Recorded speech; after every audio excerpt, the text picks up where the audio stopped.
Praise the lord. ప్రభువైన యేసుక్రీస్తు నామంలో మీ అందరికీ మా హోసన్నా మినిస్ట్రీస్ తరపున హృదయపూర్వకమైన వందనాలు తెలియపరుస్తున్నాను. ప్రభు ఈ దినమంతా విశేషమైన కృప మీకు సమృద్ధిగా అనుగ్రహించునుగాక.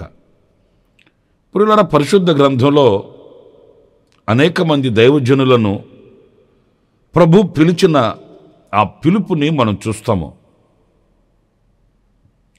స్వయంగా ప్రభువే వారిని పేరు పెట్టి పిలిచిన అనుభవాలు, దేవదూతలు కొందరిని పిలిచిన అనుభవాలు, దైవ సేవకుని ద్వారా ప్రభు పిలిచిన అనుభవాలు, ఇవన్నీ పరిశుద్ధ గ్రంథంలో మనం చూస్తూ ఉంటామండి.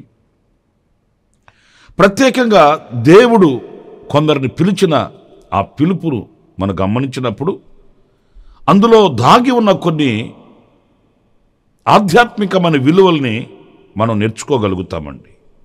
ఎందుకంటే సాక్షాత్తు సర్వశక్తి కలిగిన దేవుడే పేరు పెట్టి వాళ్ళని పిలవడం అనేది ఒక గొప్ప దీవెనకరమైనది, ఆశ్చర్యకరమైనది, ఆశీర్వాదకరమైనది కూడాను. చూడండి, పరిశుద్ధ గ్రంథంలో మనం మొదటిగా అబ్రహామును పిలిచినప్పుడు ఆ పిలుపులో ఉన్న రహస్యాన్ని మనం ధ్యానించుకుందాం. అదేంటంటే, ఎందుకు దేవుడు అబ్రహాముని పిలిచాడు? కారణం లేకుండా ఆయన ఎవరిని కూడా పిలవడు కదా. అలాంటప్పుడు అబ్రహాముని పేరు పెట్టి ఆయన పిలవడంలో ఉన్న రహస్యం ఏంటి అనేది మనకు పరిశుద్ధ గ్రంథంలో సుస్పష్టంగా వ్రాయబడిన మాటలు, మనం నేర్చుకోవడానికి, నడవడానికి బాటలు. మీరు 12వ అధ్యాయం 1-2 వాక్యాలని చాలాసార్లు చదివి ఉంటారు. కానీ అందులో ఒక చిన్న విషయం మనం ఈరోజున గుర్తించగలిగితే, నేను ఆ వాక్యాన్ని చదువుతున్నానండి. నీవు లేచి నీ దేశము నుండి, నీ బంధువుల యొద్ద నుండి, నీ తండ్రి ఇంటి నుండి బయలుదేరి నేను నీకు చూపించు దేశమునకు వెళ్ళుము. 2వ వాక్యం అండి. ఈ మొదటి వాక్యానికి 2వ వాక్యానికి చాలా అనుబంధం కనిపిస్తుంది. ఎందుకంటే మొదట ఒక ఆజ్ఞ ఇస్తూ ఆ ఆజ్ఞ అనుసరించిన ఎడల కలిగే ఆశీర్వాదం ఏంటో ఈ 2వ వాక్యంలో మనం చూస్తాము.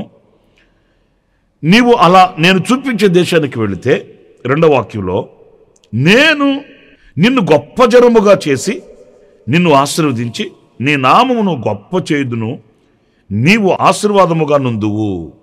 ప్రియులారా, చూడండి, ఇక్కడ ఎందుకు దేవుడు అబ్రహాముని పిలుస్తున్నట్లు, ఆయన సంకల్పమేమో అబ్రహాముని ఆశీర్వదించి ఆయన నామమును గొప్ప చేసి అతనిని గొప్ప జనముగా చేయాలన్నది దేవుని ప్రణాళిక, దేవుని యొక్క ఆలోచన.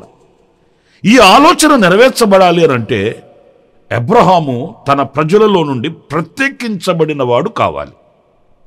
అంటే దేవుడు అబ్రహాముని పిలవడంలో ఉన్న ఆంతర్యం ఏంటంటే, అతడు ప్రత్యేకించబడిన వాడిగా బ్రతకాలి, అతడు ఏర్పరచబడిన వాడై ఉండాలి. ఆయన తన స్వజనులతో కూడా, తన సొంత సాంప్రదాయాలతో కూడా మింగిలి అయి ఆ దిశగా నడిపించబడుతూ నేను లోకం ఒకటే అన్నట్లుగా ఉంటే దైవ దీవెన అతనిలో ప్రత్యక్షం కాదండి. మనలో కూడా చాలా సందర్భాల్లో ఒక ప్రత్యేకమైన జీవితాన్ని మనం అపేక్షించక దైవ దీవెనలు కోరుకుంటుంటామండి. నేను ఘనతగా ఉండాలి, నేను దీవెనకరంగా ఉండాలి, నేను ఆశీర్వాదకరంగా ఉండాలి, మా వాళ్ళ మధ్యలో నేను ఒక గొప్ప సాక్షిగా ఉండాలి. మంచిది. అయితే అంతటి దీవెన పొందుకోవడానికి మనలో ఉన్న ప్రత్యేకత ఎలాంటిది? చాలామంది దైవ దీవెనలు పొందుకుంటారు, కానీ ఆ దైవ దీవెనలు వారిలో ప్రత్యక్షపరచబడవండి. ఎందుకంటే లోకముతో మింగిలి అయి ఉన్నందువలన, లోకస్తులతో కలిసి ఉన్నందువలన ఆ దీవెనకరమైన బ్రతుకు ప్రత్యక్షం కాదండి. ప్రియమైన దేవుని బిడ్డలారా, ఒక మాట నేను మీతో చెప్తాను.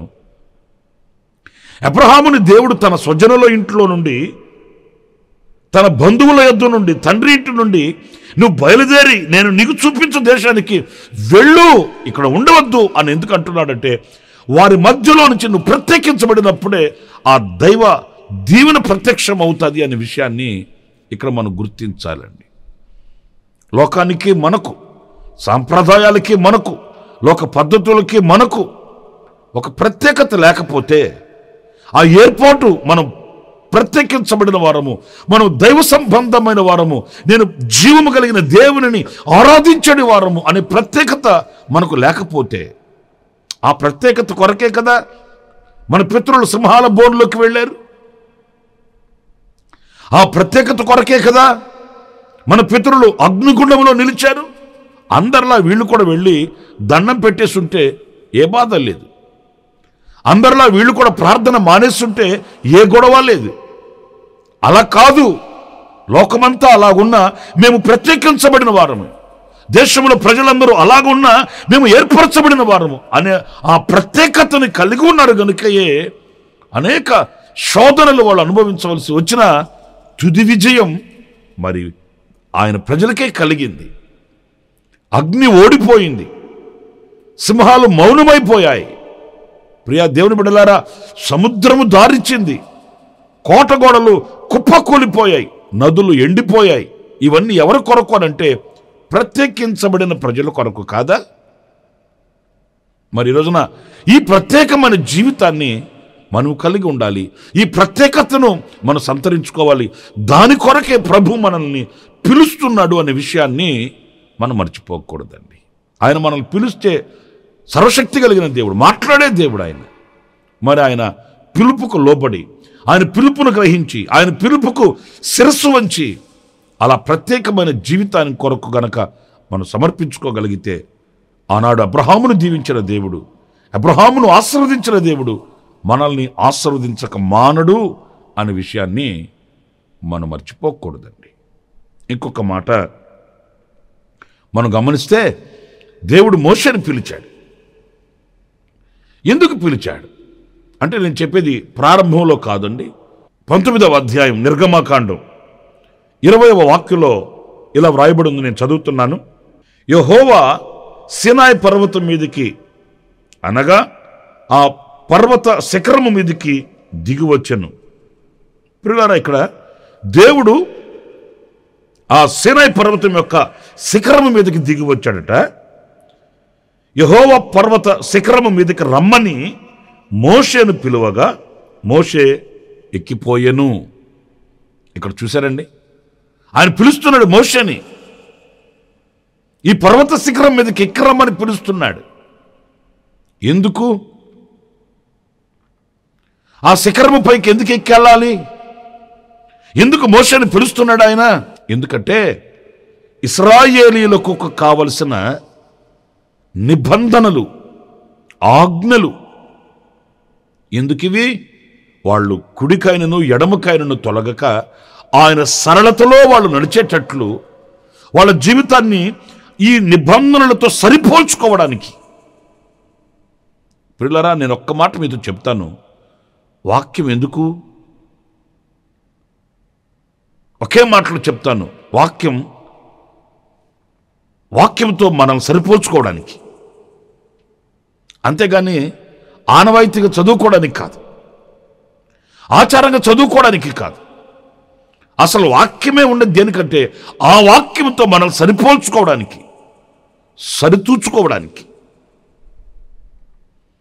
అంటే ఎప్పుడు వాక్యం మనం చదివినా, వాక్యాన్ని మనం చదివినా ఆ వాక్యం మనల్ని విమర్శిస్తుంది. ఆ విమర్శకు మనం లోనవ్వాలండి. చాలామంది ఏంటంటే మా గురించి చెప్తున్నారేంటి? ఆ దేవుని మందిరానికి వెళితే పాస్టర్ గారు మా గురించే చెప్తాడండి.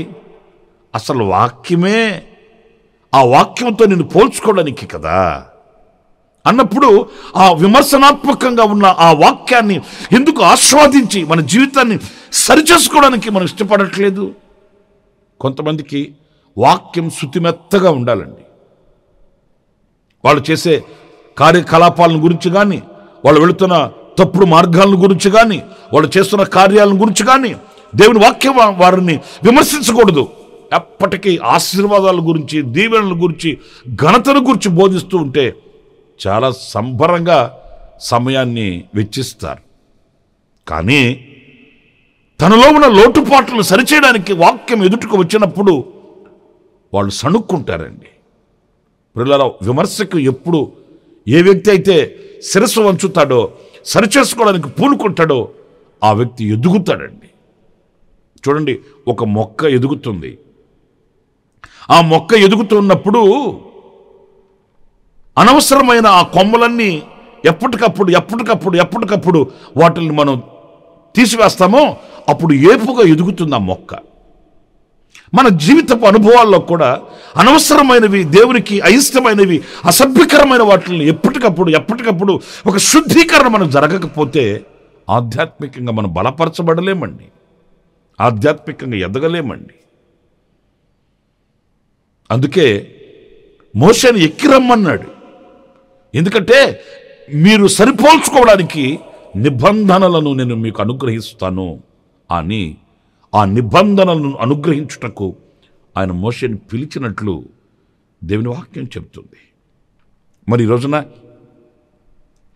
ప్రియ దేవుని బిడ్డలారా, ఆ దేవుని వాక్యాన్ని లేక నిబంధనలను, ఆజ్ఞలను అనుసరించి ఆయనకు ప్రీతికరమైన జనముగా, ఆయనకు ఇష్టకరమైనటువంటి స్వకీయ సంపాద్యముగా మనం ఉండుటకు మనల్ని పిలిచిన ఆ పిలుపుకు లోబడి ఎక్కి వెళ్ళి ఆ ఆధ్యాత్మికమైన అనుభవాన్ని ఆస్వాదించే వ్యక్తులుగా మనం ఉన్నామా? లేక ఆయన పిలుస్తుంటాడు, మనకు వాక్యం ఇంత కఠోరంగా ఉంటే కుదరదు, ఇంత నిక్కచ్చిగా మనం బ్రతకలేము, ఇలా మనం ఆ మార్గాన్ని తొలగదోసుకొని ఆ మార్గానికి మనం మనస్కరించక దేవుని పిలుపుకు పెడచెవిని పెట్టి మరి దేవుని యొక్క చిత్తాన్ని విస్మరించి తిరుగుతున్నామా అనేది మనం పరిశీలించుకోవాలి. మోషేను ఆయన పిలిచింది ఆజ్ఞలను అనుగ్రహించుటకు. మరొక విషయాన్ని కూడా నేను మీతో చెప్తాను.